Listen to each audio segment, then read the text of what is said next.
बिस्मिल्लाहिर्रहमानिर्रहीम। अस्सलाम वालेकुम। आज 21 मार्च है और दिन है जुमेरात का, लेकिन बात करेंगे 20 मार्च बरोज़ बुध जो सुप्रीम कोर्ट ऑफ पाकिस्तान से बड़ी डेवलपमेंट हुई है। और ये भी आपको बता दूं कि कल रात मैं इस पर जल्दी अपडेट नहीं कर सका आपको, क्योंकि मेरी बहुत सी अहम शख्सियात के साथ अहम मुलाकातें हुई हैं और उन शख्सियात के साथ जिनकी पिछले 2-3 रोज़ में इमरान खान साहब के साथ मुलाकातें हुई हैं। काफ़ी इन्फॉर्मेशन मिली है। इमरान खान साहब तहरीक इंसाफ की बाहर मौजूद क़यादत से बिल्कुल खुश नहीं हैं, बल्कि 2 शख्सियात के हवाले से तो इमरान खान साहब ने अपने पार्टी के लोगों को कहा है कि जो भी मुझसे मिलने आए इन 2 लोगों का कोई भी मेरे सामने नाम नहीं लेगा। और शायद आने वाले दिनों में इमरान खान साहब PTI की तंजीम में कुछ तब्दीलियाँ भी करें। गो के इमरान खान साहब को ये बात कही गई कि अभी अगर हम ये इतनी बड़ी तब्दीलियाँ करेंगे तो उससे हमें नुकसान भी हो सकता है। जब खुद आप ये कह रहे हैं कि हमें सारा फोकस इस वक्त जो है वो सुप्रीम कोर्ट पर और जो मैंडेट की वापसी है इन पर लेना है, तो कहीं ऐसा ना हो कि हम तंजीम में इतनी बड़ी तब्दीलियाँ करें तो उसके साथ ही हमारे पार्टी के अंदरूनी मसाइल इतने ज़्यादा खड़े हो जाएँ कि फ़ोकस जो है वो हमारा बैरूनी से ज़्यादा अंदरूनी मामलात पे चला जाए। तो ये एक बड़ी इंपॉर्टेंट चीज़ है। लेकिन ये मैंने आपको बता दिया है कि इमरान खान साहब शदीद नाखुश हैं और इमरान खान साहब ने अदम इत्मीनान का इज़हार किया है और गैर तसल्ली बख्श करार दिया है तंजीम की कारकर्दगी को, क्योंकि उसकी वजह यह है कि जो इमरान खान साहब चाह रहे हैं ना तो वो बातें बाहर हो रही हैं, जो प्रोटेस्ट जिस लेवल के इमरान खान कह रहे हैं ना वो हो रहा है। और इमरान खान साहब जो है वो जो कल भी मुलाकात हुई है उसमें इमरान खान साहब पूरा एक पेज लेकर लाए हुए थे और उस पे बहुत से पॉइंट्स थे। और इमरान खान साहब ने कहा कि ये चीज़ें आप अभी तक हाईलाइट क्यों नहीं कर सके, ये पॉइंट्स आप अभी तक इस्टेब्लिश क्यों नहीं कर सके, इन चीज़ों को आप क्यों इग्नोर कर रहे हैं। जो चीज़ें मुझे पता चली हैं और तहरीक इंसाफ के अंदर जो इमरान खान के जो अहकामात जिन पर अमल नहीं हो रहा और जिस पे पार्टी का फोकस नहीं है इनकी, उस पर मैं कोशिश करूँगा कि मैं वीडियोज़ ना भी कर सका तो मैं ट्विटर के ऊपर एक एक करके वो चीज़ लिखूँगा कि कौन कौन सी चीज़ें इमरान खान साहब ने कही हैं। लेकिन बाहर मौजूद पार्टी जो है जिनमें से अक्सरियत नाअहल लोगों की है और कुछ कंप्रोमाइज़ हैं और एक अंदरूनी की लड़ाई है। हर बंदा चौधरी बना हुआ है तहरीक इंसाफ के अंदर, हर कोई चाह रहा है कि उसका रोल ज़्यादा हो। कोई कहता है कि क्योंकि मैं पॉपुलर ज़्यादा हूँ तो मेरी बात ज़्यादा सुनी जानी चाहिए, कोई कहता है मैं सीनियर पार्लियामेंटेरियन हूँ तो मेरा इख्तियार है, कोई कहता है ओहदा मेरे पास बड़ा है तो मेरा इख्तियार है, कोई कहता है नहीं ये वाला मामला तो मेरे पास आ गया ना तो सारे अब मेरी तरफ देखें।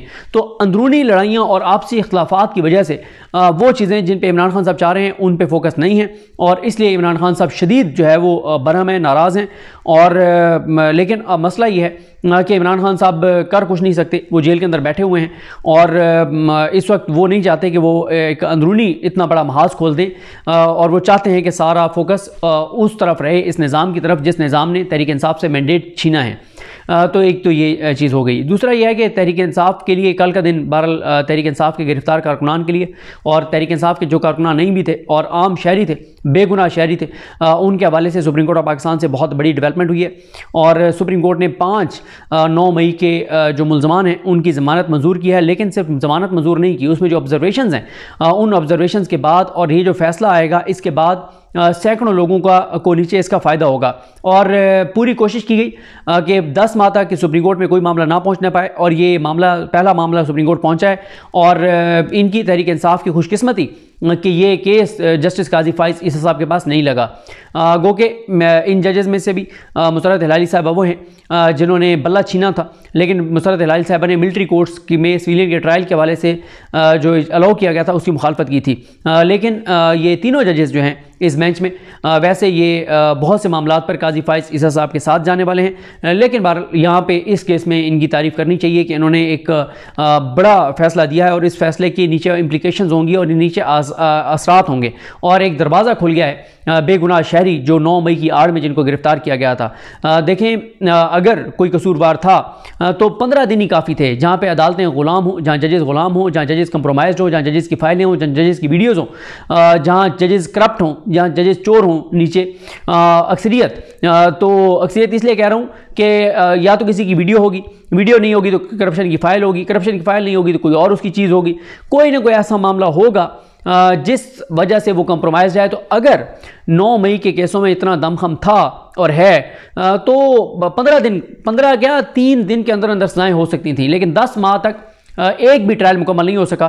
तो इसकी वजह समझ आती है कि इसकी वजह से यही थी कि 9 मई के मुकदमात के नाम पर एक खौफ फैलाना था और इसलिए जो ज़िम्मेदारान हैं भी चंद एक यानी ज़िम्मेदारान क्या हैं कि जो अंदर दाखिल हुए हैं या जो तोड़ फोड़ में नज़र आ रहे हैं उनकी गिनी चुनी तादाद होगी और उनको जो सज़ाएँ बनती हैं वो उनको दी जानी चाहिए थी। लेकिन सैकड़ों हज़ारों बेगुनाह लोग इसकी आड़ में गिरफ़्तार किए गए और उनके घरों में जो ख़वातीन के साथ जो जुल्म हुआ, जो जबर हुआ, जो उन लोगों के फैमिली के साथ ज़्यादतियाँ हुई, तो ज़ाहिर है ये एक स्याह बाब है हमारी तारीख का और किसी न किसी को इसका हिसाब और जवाब देना पड़ेगा कि जो बेचारे वहाँ पर थे ही नहीं, जहाँ की FIRs हैं, उन बेचारों को गिरफ़्तार करके जो उनके साथ जुल्म किया गया है ये बहुत अफसोसनाक है और ये बहरहाल नाइंसाफ़ी नहीं होनी चाहिए थी। और इसमें पाकिस्तान की अदालतें मुकम्मल तौर पर शरीक थी। पहली बार पाकिस्तान की किसी अदालत के जजेज़ ने जो है वो एक बड़ा फ़ैसला दिया है जो आइन और कानून के मुताबिक है। इसमें उन्होंने कोई एहसान किसी पर नहीं किया, उन्होंने अपने हलफ के मुताबिक काम किया है और उन्होंने बहरहाल ना सिर्फ ये ज़मानतें दी हैं बल्कि इन ऑब्जर्वेशंस के बाद नीचे जितने भी केसेस हैं उन पर असरात होंगे। अब आप देखें कि 10 माह तक ये बेगुनाह शहरी जिनका 9 मई के वाक़या से कोई तल्लुक़ नहीं था ये अंदर रहे हैं, तो क्या जो ATC के जज जिसने इनकी ज़मानतें खारिज की थी क्या उसके खिलाफ कोई कार्रवाई नहीं होनी चाहिए? हाई कोर्ट के जिन जजेज़ ने इनकी ज़मानतें मुस्तरद की, चाबी वाले खिलौनों ने, कंप्रोमाइज़ और कमज़ोर जजेज़ ने जिनकी करप्शन की पता नहीं फाइलें थी या उनकी वीडियोस थी नंगी, जिस भी वजह से उन्होंने जो कंप्रोमाइज़ किए जजेज़ क्या उनके खिलाफ कोई कार्रवाई नहीं होनी चाहिए। तो ये एक बहुत अफसोसनाक है कि किस तरह से, और फिर होता यह है कि जब आप बेगुनाह लोगों को इस तरह से वो करते हैं हज़ारों की तादाद में, तो जो चंद एक जो असल ज़िम्मेदारान होते हैं उनको भी सज़ा नहीं हो पाती। और मकसद क्योंकि सज़ा देना था ही नहीं, यानी मेरिट पर सज़ा देना नहीं था, मकसद एक निशान इबरत बनाना था इन लोगों को, इनके ख़ानदानों को, और इनको दिखाकर पूरे पाकिस्तान को मैसेज देना था कि जो बाहर निकलेगा प्रोटेस्ट के लिए उसके साथ ये होगा। और मैंने आपको कहा ना कि अगर 9 मई में जो लोग मुलविस हैं 3 दिन काफ़ी थे उनको सज़ाएं देने के लिए, लेकिन ऐसा नहीं किया गया। अब आ जाएँ इस चीज़ पर कि क्या कुछ हुआ। ये आप प्रोसीडिंग जब इसकी डिटेल सुनेंगे तो आपको अंदाज़ा होगा कि क्या क्या कुछ जजेस ने कहा है और इसकी इम्प्लीकेशंस नीचे क्या होंगी।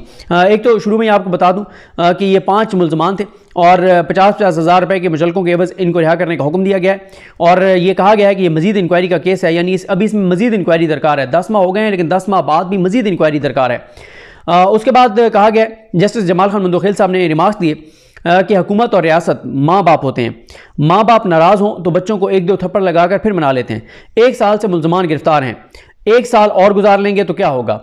असल दहशतगर्दों को पकड़ते नहीं, रैलियों वालों के पीछे लगे हुए हैं। क्या हम हेड कांस्टेबल की बात पर साबिक वज़ीर-ए-आज़म के बारे में माने कि वो गद्दार है? क्योंकि इमरान खान साहब के हवाले से कहा गया कि एक हेड कांस्टेबल ने बताया कि ये सारी प्लानिंग इमरान खान ने की थी, ये जो 9 मई थी, और उस पर उन्होंने कहा है कि यानी उन्होंने कहा है कि कोई ऐसा सबूत नहीं है कि सारी की प्लानिंग इमरान खान ने की थी। स्पेशल ब्रांच के लाहौर में तैनात मुलाजिम का बयान क्या आसमानी सहीफ़ा है? क्या सियासी कारकुन होना जुर्म है? हमारी बर्बादी यही है कि हमने तलबा यूनियंस पर पाबंदी लगाई और सियासी जमातों पर पाबंदी लगाई, अब तक तमाम मुल्ज़मान गिरफ्तार नहीं कर सके। 150 मुल्ज़मान का नाम FIR में है और उन्हें 10 साल गिरफ्तार ना करें तो क्या इन 5 को भी आप गिरफ्तार रखेंगे? पुलिस को गिरफ्तार मुल्ज़मान के नाम कैसे पता लगे? क्या पहले से नाम दिए गए थे कि इनको गिरफ्तार करें? पुलिस वाले केस का सत्यानाश कर देते हैं। क्या रैली निकालना जुर्म है? गिरफ्तार लोगों को दहशतगर्द बनाने की पूरी कोशिश की गई। सिस्टम चलने दें, सिस्टम की जंग है। केस में दी गई ऑब्जर्वेशन का ट्रायल कोर्ट में जारी ट्रायल पर कोई असर नहीं होगा। हम केस के मेरिट्स पर कोई बात नहीं करें। अपना सियासी खेल सियासी मैदानों और पार्लियामेंट में लड़ें, अदालत में ना लड़ें। आप हर चीज़ पर दहशतगर्दी एक्ट लगा देते हैं। जस्टिस सैयद हसन अजहर रिजवी ने कहा कि क्या हमजा कैंप के सारे कैमरे तबाह हो गए थे? आज तो हर किसी के पास मोबाइल है, उससे वीडियो बना लेते हैं। इतने बड़े दहशतगर्द पकड़ लिए कि उनसे पेट्रोल बम मिले, इतनी बड़ी फोर्स लगी हुई थी और उन्होंने तबाही मचा दी। जस्टिस मुसर्रत हिलाली ने कहा कि FIR में तो ISI के ऑफिस पर हमले का लिखा ही नहीं है। हसास तंसीबात तो बहुत सी होती हैं। मुल्ज़मान को 10 मई को गिरफ्तार किया गया और 10 माह से गिरफ्तार हैं। तो ये 3 रुकनी बेंच था। मंदोखेल साहब इसकी सरबराही कर रहे थे, जस्टिस सैयद हसन अजहर रिजवी साहब और जस्टिस मुसर्रत हिलाली साहबा इस बेंच में शामिल थी। और जो गिरफ्तार शहरी हैं उनमें सैफुल्लाह हैं, वकास हैं, कामरान हैं, नसरुल्लाह हैं और अवैस अयाज अब्बासी हैं। और इनमें जो स्टेट को फ्रीक बनाया गया था, प्रोसिक्यूटर जनरल पंजाब को जो है वो भी फ्रीक बनाया गया था। इसमें यह भी आपको बता दूं कि जो वकला थे, ये जो इन कारकुनान की जानिब से या इन शहरियों की जानिब से अंसर नवाज़ मिर्ज़ा साहब और सरदार अब्दुल राज़िक खान ये बतौर वकील पेश हुए और इन्होंने ये ज़बरदस्त केस लड़ा और साबित किया और ये केस जीता। इसके अलावा additional prosecutor general Punjab Khurram Khan भी पेश हुए। सुप्रीम कोर्ट ने पुलिस और प्रोसिक्यूशन को काफ़ी इसमें आड़े हाथों लिया और उन्होंने कहा कि और ये भी आपको बता दूं कि 9 और 10 की दरमियानी रात इनको गिरफ्तार किया गया था कि इन्होंने हमजा कैंप रावलपिंडी पर हमला किया है और तोड़फोड़ किया है। इनके खिलाफ रावलपिंडी के थाना न्यू टाउन में मुकदमा दर्ज है। एडिशनल प्रोसिक्यूटर जनरल पंजाब का कहना था कि FIR में 41 मालूम और 100 से 150 नामालूम अफराद थे। मुलजमान को शनाख्त परेड के जरिए गिरफ्तार किया गया और इनसे रिकवरी भी हुई। मुजाहिरीन ने अपनी क़यादत की इमा पर पुलिस अफसरान और जवानों पर असले, डंडों, सोटों, गुलेलों से हमला किया और टायर जलाकर रोड ब्लॉक की। पुलिस अफसरान और एहलकारों ने मुश्किल से जानें बचाई। जस्टिस जमाल खान मदोखेल का कहना था कि टायर जलाए हुए थे, क्या इन्होंने टायर जलाए हुए थे, और फिर उन्होंने ये भी पूछा कि आप जो कह रहे हैं कि इनके पास असला भी था, इनके पास पता नहीं क्या क्या था, पेट्रोल बम भी थे, तो क्या कोई पुलिस वाला कोई सिक्योरिटी एहलकार जख्मी भी हुआ है? तो कोई जख्मी नहीं हुआ। उन्होंने कहा इतने बड़े दहशतगर्द आए, इतना बड़ा दहशतगर्दी का हमला हुआ और किसी पुलिस वाले को खराश भी नहीं आई। कैसा ये हमला था कि जिसमें किसी को खराश भी नहीं आई। जस्टिस सैयद हसन अजहर रिजवी ने एडिशनल प्रोसिक्यूटर जनरल पंजाब को मुखातिब करते हुए कहा कि आप अपना केस बता दें, हमने फाइल पड़ी हुई है। FIR में दहशतगर्दी की दफात लगाने पर जस्टिस जमाल खान मदोखेल ने रिमार्क्स दिए कि आपको पता है कि इंसदाद दहशतगर्दी की दफात किन हालात में लगाई जाती हैं। हाल ही में वजीरिस्तान में दहशतगर्दी के वाक़े में अफसरान और जवानों की शहादत हुई, वो दहशतगर्दी का वाक़या है। जस्टिस जमाल खान मदोखेल ने कहा कि पेशावर में सानिया APS हुआ, वो दहशतगर्दी का वाक़या था। क्वेटा में 57 वकला पर खुदकुश हमला करके उन्हें शहीद किया गया, वो दहशतगर्दी थी। अपना सियासी खेल सियासी मैदानों और पार्लियामेंट में लड़ें, अदालत में ना लड़ें। आप हर चीज़ पर दहशतगर्दी का एक्ट लगा देते हैं। जस्टिस जमाल खान मदोखेल ने कहा कि असला बरामद नहीं हुआ तो मुतलका शिक का इतलाक नहीं हो सकता, कि अगर असला बरामद नहीं हुआ तो आप वो शिक निकाल देते, आपने फिर भी वो शिक लगाई रखी है। जस्टिस जमाल खान मदोखेल का कहना था कि 9 मई का वाक़या है और 10 मई को FIR दर्ज हुई है, क्या नुकसान हुए प्रोसिक्यूटर को इस हवाले से पता होना चाहिए था। सरकारी वकील का कहना था कि इंटेलिजेंस एजेंसी के दफ्तर पर हमला हुआ। जस्टिस सैयद हसन अजहर रिजवी का कहना था कि CCTV कैमरों में रिकॉर्डिंग होती है, क्या हाईकोर्ट के सामने वीडियो चलाई। जस्टिस मुसर्रत हिलाली का कहना था कि हसास तंजीबात और टूल प्लाजे पर एक साथ हमला हुआ, ये कौन सी तंजीब थी जिस पर हमला हुआ। सरकारी वकील का कहना था कि हमजा कैंप पर हमला किया गया। जस्टिस सैयद हसन अजहर रिजवी का कहना था कि मजमे ने हरकत की, एक जगह खड़ा नहीं रहा। हसास तंसीबात और मेट्रो स्टेशन पर भी कैमरे लगे हैं, क्या दस्तावेजात हैं या गवाहों ने बयान दिया। CCTV लाजिम चीज़ है जिसका वजूद नहीं। यानी आप ये कहते हैं कि ये आए, एक जगह तो CCTV कैमरा था नहीं कि आपने कहा कि उन्होंने तोड़ दिया था, उन्होंने मूव किया होगा, वो हरकत करते रहे, कोई और CCTV कैमरा होगा, तीसरा होगा, चौथा होगा, हर जगह आजकल CCTV कैमरे हैं। लेकिन मसला यह है कि हमारे ये जैसे अभी पंजाब हुकूमत भी आई है, ये इनका भी मेन फोकस रहा है नंगी और गंदी वीडियोज़ के ऊपर। नंगी और गंदी वीडियोज़ जहाँ रिकॉर्ड करनी होती है वहाँ तो कैमरे मौजूद होते हैं और वो वीडियोज़ भी आ जाती हैं और उस पर फिर लोग ब्लैकमेल भी होते हैं और कंप्रोमाइज़ भी कर लेते हैं। लेकिन जहाँ की वीडियो होनी चाहिए वहाँ की वीडियो नहीं है, क्या ये हमला करने आए और ये सारी चीज़ें हुई। जस्टिस जमाल खान मदोखेल का कहना था कि सबसे पहले सरकारी वकील ने बताना है कि दहशतगर्दी बनती भी है या नहीं, या ताज़ीरात पाकिस्तान लगेगी। जस्टिस सैयद हसन अजहर रिजवी का सरकारी वकील से मुकालमा करते हुए कहना था कि दरखास्त गुजार मुलजमान का किरदार बयान करें। 15 लाइनों की FIR है, इसको पढ़ लें। आधे तो इसमें नाम लिखे हुए हैं, 6 लाइनें मुलजमान के किरदार के हवाले से हैं, वाक़े के हवाले से बताएं। एडिशनल प्रोसिक्यूटर जनरल पंजाब का कहना था कि मुजाहिरीन इमरान खान की गिरफ्तारी के खिलाफ हुकूमत पाकिस्तान के खिलाफ पुरतशद्दुद मुजाहरा कर रहे थे। मुजाहिरीन के पास आतिशी असला, पेट्रोल बम, डंडे, सोटे थे, ये मुसल्लह थे और फायरिंग करते हुए पुलिस पर चढ़ दौड़े और मेट्रो स्टेशन को शदीद नुकसान पहुंचाया और कार्य सरकार में मुदाखलत की। जस्टिस जमाल खान मदोखेल का कहना था कि दफ़ा 353 क्या है ये पढ़ें। जस्टिस सैयद हसन अजहर रिजवी का कहना था कि इसमें कोई मुलजमान से रिकवरी की, इन 4 आदमियों से क्या बरामद हुआ। जस्टिस जमाल खान मदोखेल का कहना था कि अगर आतिशी असला नहीं तो फिर दफ़ा 334 नहीं लगती। जस्टिस सैयद हसन अजहर रिजवी का कहना था कि 4 आदमियों के खिलाफ है क्या चीज़, वो चीज़ हमें बता दें। जस्टिस मुसर्रत हिलाली का कहना था कि किस चीज़ की तोड़फोड़ है। जमाल खान मदोखेल साहब का कहना था कि पढ़कर सुनाएं, हम जो है वो ज़बानी आपकी बात नहीं सुनेंगे, आप पढ़कर बताएं कि रिकॉर्ड पे आपने लिखा क्या है। जस्टिस सैयद हसन अजहर रिजवी का कहना था कि सारे पुलिस वाले गवाह हैं, कोई गैर जानिबदार आदमी गवाह नहीं। एक मुलजिम ने मेट्रो स्टेशन पर पेट्रोल बम मारा और दूसरे ने क्या किया। मुलजमान के जो है वो हलफनामे लगे हुए हैं कि हम ड्यूटी करके घरों को वापस जा रहे थे, रास्ता नहीं मिल रहा था। क्या मुलजमान से तफ्तीश की, उनकी रिहाइश कहाँ थी। अच्छा देखें, ये इतना जुल्म हुआ है, इतना जुल्म हुआ है, इतनी ज्यादती हुई है, मैं आपको बता रहा हूँ, इतनी नाइंसाफ़ी हुई है कई ऐसे लोग बेचारे जिनका दूर दूर तक तहरीक इंसाफ से या 9 मई से ताल्लुक नहीं था, सिर्फ पुलिस ने नंबर पूरा करने के लिए उठाया। पुलिस ने लाखों करोड़ों रुपए कमाए हैं 9 मई के नाम पर, और बहुत पैसा पुलिस ने बनाया है, बहुत करप्शन और लूट मार हुई है कि आपको 9 मई में डाल देंगे, और लोगों को उठाया, पैसे लेके छोड़ा, फिर बेगुनाहों को उठाया। एक केस में वो रिहा होते थे, दूसरे में पकड़ लेना, तीसरे में पकड़ लेना। एक मैं ऐसे शहरी को जानता हूं जिसको वो बहुत बीमार हो गया, उस बेचारे को यूरिन इन्फेक्शन हो गया जेल में, वो बहुत अजियत में रहा, कर्ब और तकलीफ में रहा, नौजवान बच्चा था, और उसको वो बेचारा एक रेडी पे खड़ा होता था, और उसकी एक के बाद दूसरे के बाद तीसरे पे चौथे पे पांचवें केस में ज़मानत हुई। हर बार उसको नए केस में गिरफ्तार कर लिया जाता था। फिर उसने पुलिस वालों को, उसकी फैमिली ने कहीं से मांग तांग के पैसे पुलिस वालों को पैसे दिए। फिर पुलिस वालों ने यह किया कि जैसे उसको अंदर से छोड़ा, उसको जेल के अंदर ही कहीं बिठाया, फिर उसको कपड़े शपड़े चेंज करवाया, हुलिया चेंज करवाया, और फिर उसको वहाँ से निकाला, और फिर वो बाहर गिरफ्तार नहीं हुआ। तो ये तो यहाँ पे 9 मई के नाम पे किया गया, फैमिलीज को हरासा किया गया, खवातीन के साथ। ये ऐसे ऐसे किस्से और कहानियाँ और हकायक और इंकशाफात सामने आएंगे कि लोग सुन के रो पड़ेंगे कि इस मुल्क के अंदर क्या होता रहा है। जैसे जमाल खान मुदखिल का कहना था कि तफ्तीश का मकसद दोनों पार्टियों का मौक़िफ़ लेना होता है। तफ्तीशी अफसर का कहना था कि गिरफ्तार मुल्ज़मान की रहाइश करीब नहीं थी। मुल्ज़मान के वकील सरदार अब्दुल राज़िक खान का कहना था कि दरख्वास्त गुजार मुल्ज़मान दुकानदार हैं और उनका सियासी जमात से कोई तल्लुक नहीं। जैसे जमाल खान मुदखिल ने कहा कि क्या सियासी कारकुन होना जुर्म है? अगर उनका तल्लुक है भी सही किसी सियासी जमात से, PTI से है भी सही, तो क्या उनका तल्लुक होना जुर्म है?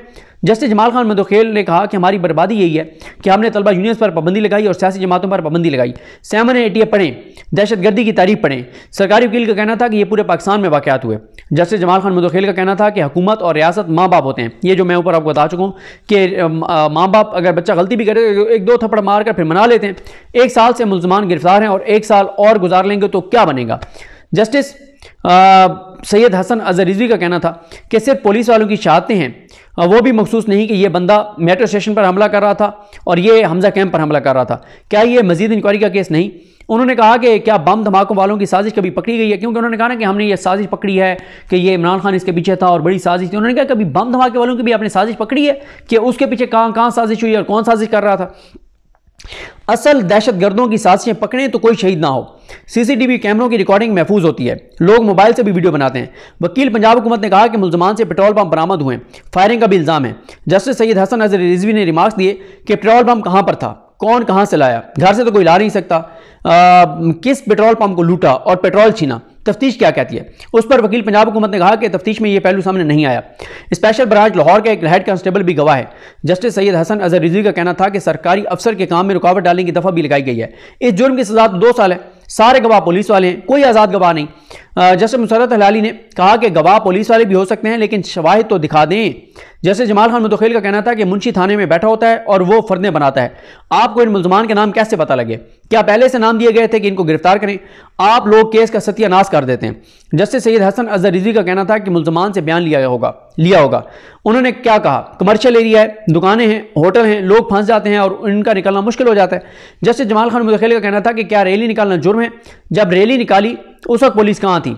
जस्टिस सैयद हसन अज़हर रिजवी का कहना था कि SSP या SHO कौन इसको लीड कर रहा था? जस्टिस जमाल खान मुदखिल का कहना था कि ये बताते कि हमने रोकने की कोशिश की और इन्होंने हमारे ऊपर पेट्रोल बम फेंके। जस्टिस सैयद हसन अज़हर रिजवी का सरकारी वकील को मुखातिब करते हुए कहना था कि जिस गवाह का सबसे अच्छा बयान है वो पढ़ें। इतनी बड़ी फोर्स लगी हुई थी और उन्होंने तबाही मचा दी। जस्टिस जमाल खान मुदखिल का एडिशनल प्रोसिक्यूटर जनरल पंजाब से मुकालमा करते हुए कहना था कि अपनी क़यादत की इमा पर इन्होंने यह सब कुछ किया, इस हवाले से आपके पास क्या सबूत हैं और साजिश की दफ़ा क्या है? स्पेशल ब्रांच के लाहौर में तैनात मुलाजिम का बयान क्या आसमानी सहीफा है? इस पर एडिशनल प्रोसिक्यूटर जनरल पंजाब ने बताया कि 7 मई 2023 को इमरान खान ने जमान पार्क में इजलास बुलाया और बताया कि उनकी 9 मई को पेशी है और उन्हें अपनी गिरफ्तारी का खदशा है। अगर उन्हें गिरफ्तार किया गया तो पुलिस और फौज पर हमले करने हैं ताकि उन पर दबाव डाला जा सके। उस पर जस्टिस जमाल खान मुदखिल का कहना था कि हम हेड कांस्टेबल की बात पर साबिक वज़ीर-ए-आज़म के बारे में माने कि वो गद्दार है। जस्टिस जमाल खान मुदखिल का कहना था कि हम कानून नाफिज करने वाले इदारों के एहलकारों की कुर्बानियों की कदर करते हैं। मुल्क में दहशतगर्दी बढ़ रही है। जस्टिस सैयद हसन अज़हर रिजवी का कहना था कि इतने बड़े दहशतगर्द पकड़े गए कि उनसे पेट्रोल बम मिले, मुल्ज़मान पर फायरिंग का भी इल्ज़ाम है लेकिन कोई असला बरामद नहीं हुआ, ना ही कोई पुलिस एहलकार जख्मी हुए। जस्टिस सैयद हसन अज़हर रिजवी का एडिशनल प्रोसिक्यूटर जनरल पंजाब से मुकालमा करते हुए कहना था कि तफ्तीशी अफसर किसी स्मार्ट आदमी को बनाएं। जस्टिस जमाल खान मंदोखेल का कहना था कि पुलिस ने पूरी कोशिश की कि लोगों को दहशतगर्द बनाए, इन्होंने लोगों को दहशतगर्द बनाने की कोशिश की। तफ्तीशी अफसर अपनी तरफ से कहानियां बना रहा है। सरकारी वकील का कहना था कि मौके से गोलियों के 26 कॉल मिले। जस्टिस जमाल खान मंदोखेल ने फैसला लिखवाते हुए करार दिया कि मुलजमान के खिलाफ इंसदाद दहशतगर्दी की अदालत रावलपिंडी में ज़ेर समाअत है, मुकदमा ज़ेर समाअत है। 41 नामजद और 100 से 150 मुलजमान नामालूम हैं। यह मजीद इंक्वायरी का केस है और इस बुनियाद पर उन्होंने 50-50 हज़ार के ज़मानती मुचलकों के इवज़ इनकी रिहाई का जो है वो हुक्म जारी किया। ये जनाब आपने सुन ली जजेस के रिमार्क्स। ये पहला 9 मई का केस सुप्रीम कोर्ट पहुंचा है और पहले केस में क्या हुआ, वजह यही है कि ये काजी फाइज ईसा साहब का बेंच नहीं था और ये किसी और जजेस का बेंच था। और बहरहाल जहाँ पे जजेस अच्छा फ़ैसला करें वहाँ पे उनके उस फैसले की तारीफ़ करनी चाहिए। जहाँ पे वो कोई ऐसा फ़ैसला करते हैं जो कि पूरे पाकिस्तान को नज़र आ रहा होता है कि वो किस बुनियाद पे किया गया है या कैसे करवाया गया है, कहाँ से करवाया गया, तो उस पर तनकीद भी होती है। लेकिन ये बहरहाल एक अच्छा फ़ैसला था और कि जिनके ख़िलाफ़ कोई सबूत नहीं है उनकी रिहाई का हुक्म दिया गया। तो इन जजेस को अप्रिशिएट करना चाहिए। मुझे अपनी दुआ में याद रखें। अलग हम सब काम नासर। अल्लाह हाफ़िज़।